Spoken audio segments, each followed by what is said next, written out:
Hi, I'm Chesar. In today's video, I'm going to give you some very valuable tips on how to get out of the spam folder and the promotional folder. So let's get to it. All right, guys, I want to run through these hot new tips of how to get your emails out of the spam and promotional folders, guys. So this is some really cool stuff that I got from Julio Rocha, who basically is the mastermind behind Mailing Boss inside Builderall. So let's hit the next slide here. Email marketing tips, do's and don'ts, mainly don'ts. So let's take a look here. So some of the main things that will drive you into a spam folder and or the promotional folder in Gmail would be, do not use link shorteners in your emails or under buttons or hyperlinks or underneath pictures inside your emails. Very important, don't use link shorteners.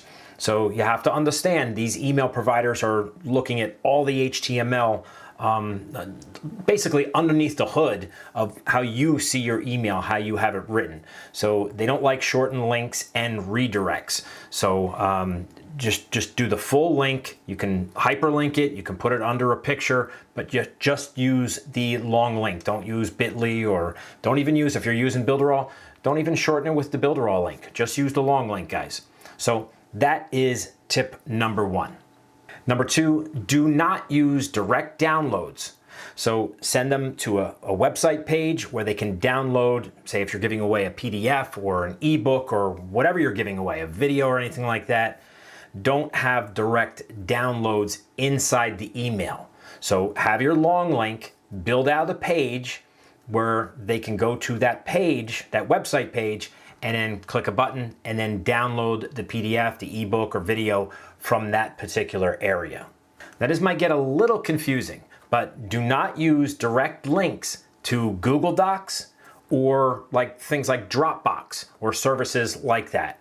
I don't know the reason to this, but this is what Julio Rocha had mentioned in one of his webinars, which, guys, if you want to check out the webinar from the mastermind behind the Mailing Boss email autoresponder for Builderall, click on the link and check out the free webinar, guys. It's fantastic. You're going to get a lot of information and a lot more detailed than just these tips. So we just don't want to send them to a Google Doc or Dropbox or services like that, guys. The Gmail, Outlook, they don't like those links. So let's move on to the next tip. All right, guys, this one is very important. If you put a photo inside your email, in the body of your email, guys, be very careful with this. Keep the text on that photo very limited, if at all. I'm gonna start doing things maybe with just one word or something like that on my photo, or maybe two words like click here or something like that on the photo. But keep the text on photos inside the body of your email limited. Okay, so you can use the Facebook ads rule, no more than 20% text overlaid on top of your photo. Very important, guys. Let me show you an example of that. All right, guys, you can see here, this is definitely a no. Don't do this. There's too much text on this photograph, and Google, Outlook, Yahoo, I don't think they can read what's on here, but they just don't like this at all. So it could be like a minor little strike, but if you get these little minor strikes on all these different things, on all these don'ts, it'll just throw you right into that promotional folder. If you don't make the promotional folder, you know where you're at. You're in the spam folder, and that's not even good. You don't want to do that. So keep that text limited. Something like this would be perfect. Here's your photo.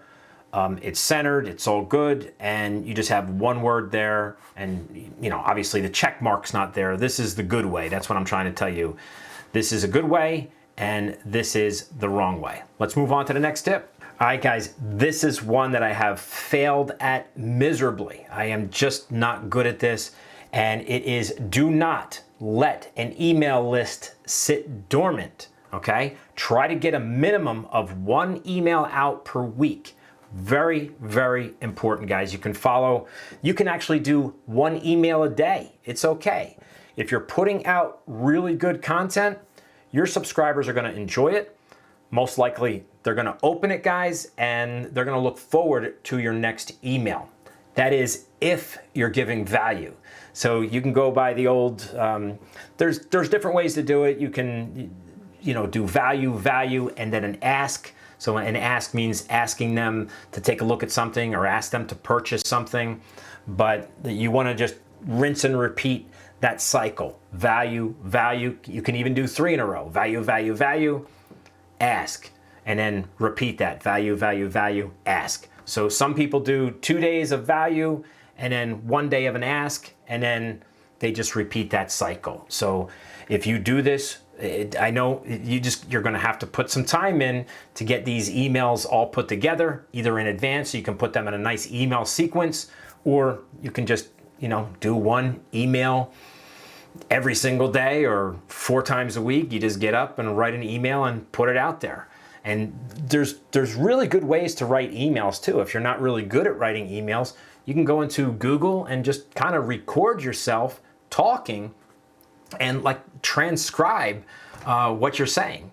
And so then it kind of sounds like you. You just have to briefly edit something a little bit. You just talk and your email's written, it's transcribed, and then you just copy and paste into your email autoresponder.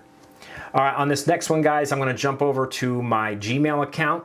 We're going to how to check if your email passed the test in Gmail. So let's go take a look.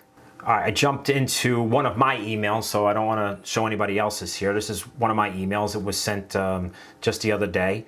And we can take a look here at, want to always check to make sure your from email is correct and your reply to email is correct, so that's all good. But here's a great way to check if you pass this test in Gmail. Open your email. Come over to the 3 dots right over here. 3 dots, let me kind of blow that up. Right here, 3 dots. Click on that. You're going to scroll down and you're going to click on Show Original. Show Original. And here you can see all the information, and you can see my SPF passed, my DKIM passed. I don't know what that one is, but it passed, so that's good. And my DMARC passed. So if you want to look up these terms, these acronyms, just do a little Google search on them. But this is good. So everything passed, so I have a better shot of getting into the inbox. If one of these had failed, there's a good chance that I'd probably be thrown in spam. All right, now if you've been sending some emails out, whether you're doing a broadcast email, I call it an email blast, kind of like a newsletter or something like that, and you just started sending out emails and you're noticing people aren't opening your emails. So what you can do after the first email, you do a follow-up email. And what you're going to do is send a follow-up email roughly 2 hours later to the people who did not open the first email. Okay? And it could go something like this. Very short email, just text, no bold, no nothing. And it could be something as simple as this. Hey, I sent you a very important email 2 hours ago and I don't think you saw it. Please check your promotional folder to see it. So something that simple, or please check your promotional folder or your spam folder so you can see it. And you'll get a lot of traction with a simple email like this. So just get creative with your subject line, something like, hey, I think you missed this. Something like that. Just play around with it and see if people start opening this email. So just keep it plain text. Don't go crazy. No pictures in the email. Just a little reminder email that I sent you something, and kind of generate that curiosity of, well, I don't know what he's talking about, or don't know what she's talking about. Let me go check this out. So it's a great tip. It does work, and try it out. And last but not least is tweak, and tweak. And what I mean by that is you want to change things. If you notice people aren't opening your emails, or you notice that you have some people testing your emails, or you're testing your own email and it's going into that promotional folder, it's going into the spam folder, start tweaking things little by little. You don't want to just change a subject line completely. You might want to just start with changing one word in your subject line, or putting an emoji in it, or taking an emoji out of your subject line. I don't know if emojis are good or bad. I've seen it work both ways. I don't know what the protocol is, but you got to figure all these email providers, they're getting used to emojis now because they're so commonplace. So I don't think the emojis, this is just my personal opinion. I don't think they would hurt you unless you go crazy with them.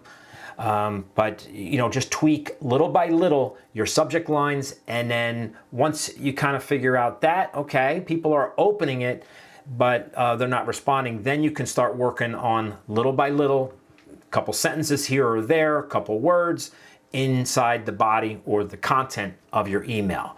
But it takes time, guys, to get an email right. There's an art to it. You do have to give really good value, guys, or like anything. It's like reading a good book or reading a good article online. If you're going to have people read something, they're going to want to have it to have value. Even if it's long or if it's something short, just give them really good value and personalize it. Don't make it like all sterile and like a medical journal or something like that, guys, unless that's who you're promoting to. But, make it personable, make it you. Tell stories. People like to hear stories. People like to identify with others that are in similar situations as themselves, if it's financial, if it's health, whatever it may be. So, it could even just be hobbies. It doesn't have to be finance or health. So tweak, and tweak, rinse and repeat, guys. And once you see, you'll see people opening emails more, and more people opening emails, you're going to be hitting that inbox. But all of these are really good tips. I think I skipped over one. Let me go back and try to find it. All right, guys. Yeah, I did miss this one. I had to go backtrack on this one. So do not try to trick the system by masking words in your emails, like using a bunch of dollar signs here instead of using the word money. And don't try to trick the system by misspelling words. Like I've seen people do, write out free, and maybe they do put the F and then a period, like they made a mistake, REE. Things like that, you're not going to trick the system, and in fact, it might even make it worse. So all these algorithms that these email providers use are way smarter than we're ever going to be, and they know all the tricks of the trade. And if you are fooling them, they're going to catch up to you. So just keep it honest, keep it real, don't make false claims, and you'll be in great shape. All right, guys, like I mentioned before, there's a great webinar where I got these tips from Julio Rocha. Click on the top link in the description. Head on over to that. It's a free webinar, and you guys are really going to enjoy it. You're going to get a lot of tips. If you want to purchase the main course, it's worth it. I bought it months ago. I actually bought that. Anytime Julio Rocha put something out about email marketing, I'm right on it. I'm one of the first ones to buy his courses because he's just a brilliant mind. And but I know you guys will enjoy the free version, and you're going to get a lot of tips just from the free version of that. So click on the link in the description. We'll see you in the next video. If you have any questions or comments, please leave them below. I check them daily. And don't forget, if you haven't tried out the new Builderall, just click on one of the links in the description and get all my exclusive bonuses when you join the Premium or Funnel Club plans. Thanks for watching, and I'll see you on the inside.